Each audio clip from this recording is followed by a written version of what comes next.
What is this?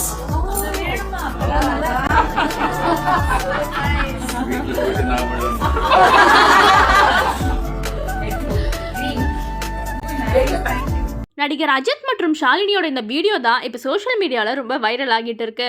Shalini தன் கணவர் அஜித்தோட காலில் விழுந்து ஆசீர்வாதம் வாங்கியிருக்காங்க. அதுக்கு உடனே அஜித் வீட்டுக்கு போயிட்டு நான் விழணும் அப்படின்னு ரொம்பவே ஃபன்னாக ரிப்ளை பண்ணியிருக்காரு. இந்த வீடியோ பார்த்த பலரும் செம்ம கியூட்டாக இருக்கு, இதே மாதிரி எப்பவும் லைஃப்ல ஹாப்பியாக இருங்க அப்படின்னு கமெண்ட்ஸ்ல அவங்களோட வாழ்த்துக்களை சொல்லிட்டு வராங்க. What is this?